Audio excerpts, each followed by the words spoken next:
Yang digunakan adalah KTP saja, tidak ada yang nama agunan sehingga tidak ada yang namanya penarikan ataupun fidusia. Assalamualaikum warahmatullahi wabarakatuh. Apa kabar teman-teman semuanya? Semoga semua dalam keadaan sehat walafiat ya.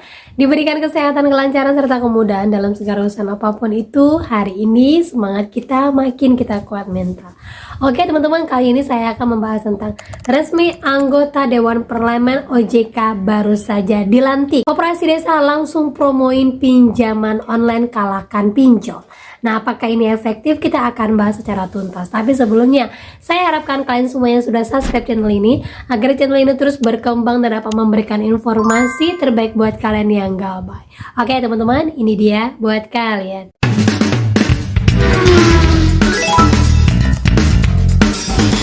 Oke teman-teman, sebelumnya saya mau bahas dulu ya buat kalian yang merasa, Mbak kenapa sih nggak bisa keluar dari namanya pinjol? Saya memang orang nggak punya, tapi saya ingin sekali keluar dari namanya pinjol. Nah kan harus tahu dulu, ada satu kisah yang mana ini orang kaya berprofesi sebagai dokter, tapi ketagihan menggunakan pinjol.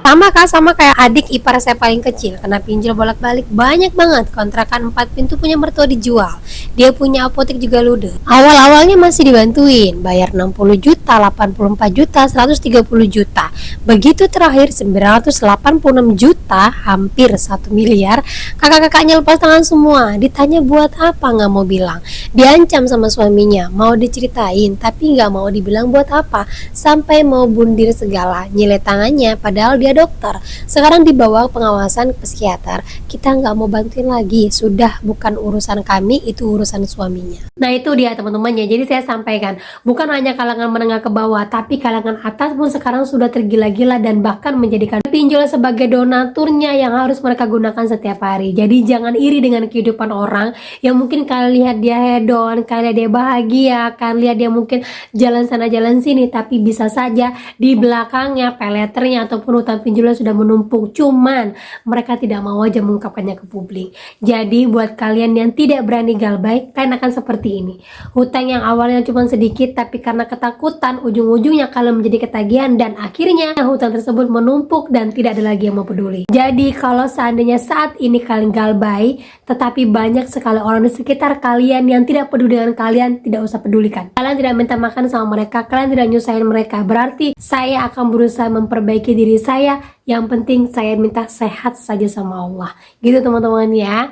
Dan lanjut lagi teman-teman, jadi ada seorang teman yang informasi, Mbak, daerah Kerawang sekarang DC-nya sudah rame, datang dari PT TIN. Mbak, saya mau sharing, saya domisili Karawang, suami saya ada galbay di banyak aplikasi. Di bulan Januari ini saya udah datangin FC dari PT TIN untuk aplikasi Nusaku. Kebetulan suami saya kerja, jadi tiap hari datang, saya terus yang temuin Mbak.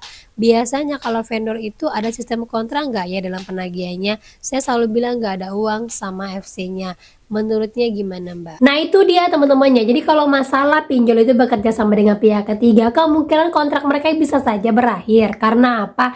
Tidak terpenuhinya target, banyak orang-orang yang tidak membayar, sehingga tidak ada income buat pinjolnya. Pinjol kan bayar pihak ketiga. Jadi bisa jadi kemungkinan 2 bulan ke depan, 3 bulan ke depan yang menagih berbeda lagi. Cuman tidak usah terlalu ditakutkan. Kalian nggak usah mengikuti kemauan DC, mau ancaman DC ini, itu biarkan saja. Yang penting jujur dengan teman-teman. Saya yakin sekalipun banyak teman-teman yang julid, pasti ada juga orang yang mendukung kita, gitu ya. Dan baru-baru ini teman-teman, anggota parlemen OJK terbaru sudah dilantik. Sebelumnya ketua OJK terbaru baru saja dilantik, dan sekarang anggota-anggota parlemen lainnya sudah mulai dirombak dan diganti. 7 anggota Dewan Komisioner OJK mengucapkan sumpah jabatan di Mahkamah Agung. Pelantikan ini dilakukan oleh Ketua Mahkamah Agung, Bapak Sunarto, berdasarkan keputusan Presiden. Berikut para pejabat yang dilantik.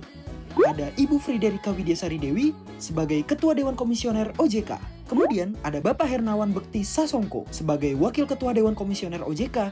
Berikutnya ada Bapak Hasan Fauzi sebagai Kepala Eksekutif Pengawas Pasar Modal, Derivatif, dan Bursa Karbon.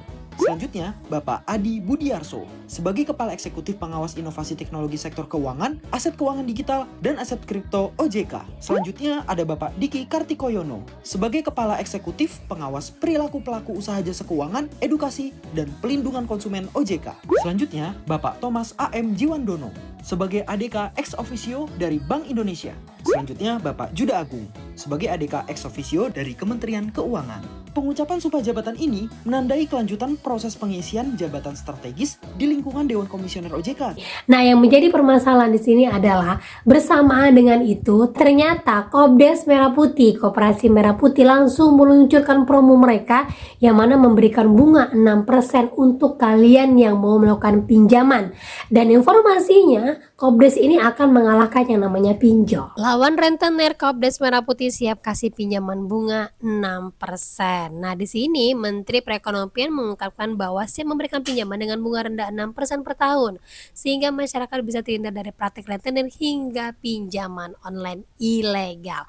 Komitmen tersebut dikatakan usai Presiden Prabowo mengatakan bahwa Kopdes Merah Putih siap menawarkan akses kredit murah dengan bunga 6% per tahun.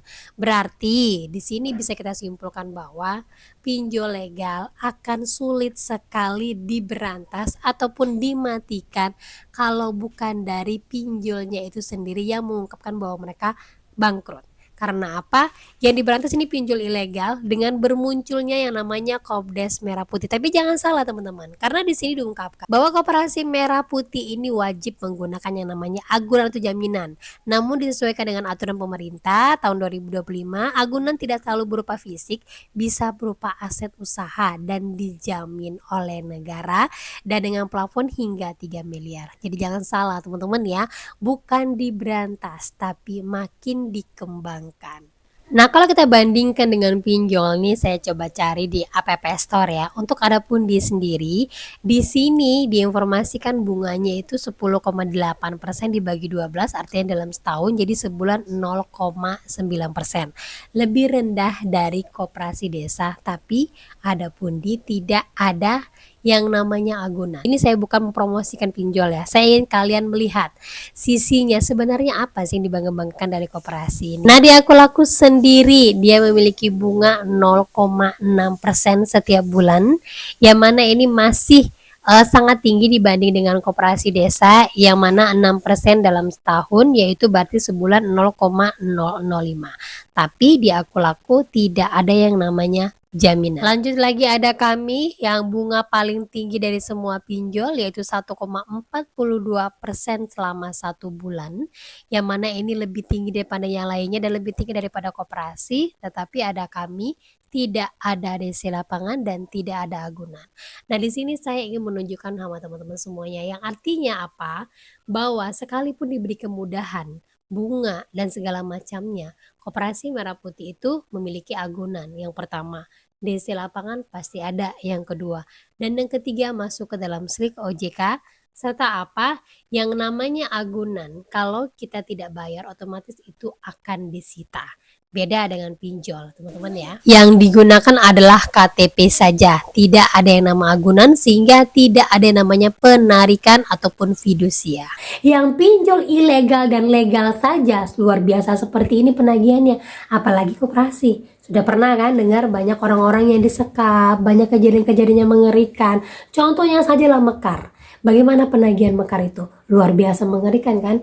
Nah, koperasi desa pun bisa jadi seperti itu karena apa? Mereka akan mempekerjakan mereka yang berani menguras kalian. Jadi saya harapkan kalaupun ada promo seperti ini atau apapun segala macam di desa-desa kalian, baik itu di desa terpencil, di desa yang dekat kota ataupun di perkotaan seandainya ada Koperasi Merah Putih, saya harapkan jangan tergoda. Ya, karena apa? Pinjolnya banyak pengaduan dan permasalahannya, OJK nggak bisa ngomong apa-apa. Ditambah lagi Mekar nantinya, ditambah dengan koperasi desa nantinya. Memangnya Bapak Presiden bisa bantu kita? Ditambah lagi dengan agunan, pasti jawabannya tetap tidak kan ya? Jadi saya harapkan jangan pernah tergoda dengan seperti ini. Kalau pinjol masih bisa kita galbaikan. Kalau koperasi mau kita galbaikan, otomatis agunan kita akan terseret juga. Otomatis mereka bisa mengintimidasi keluarga kita.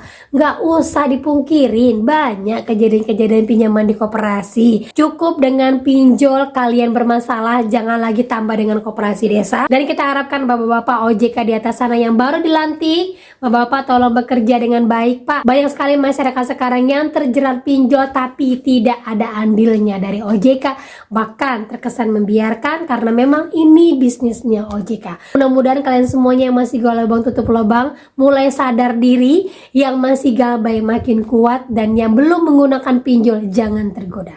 Itu saja pesan saya teman-teman ya. Nah oke, itu dia informasi yang bisa saya sampaikan buat kalian. Semoga informasi ini menjadi mood booster, semangat baru, dan akhir kata saya ucapkan Assalamualaikum warahmatullahi wabarakatuh.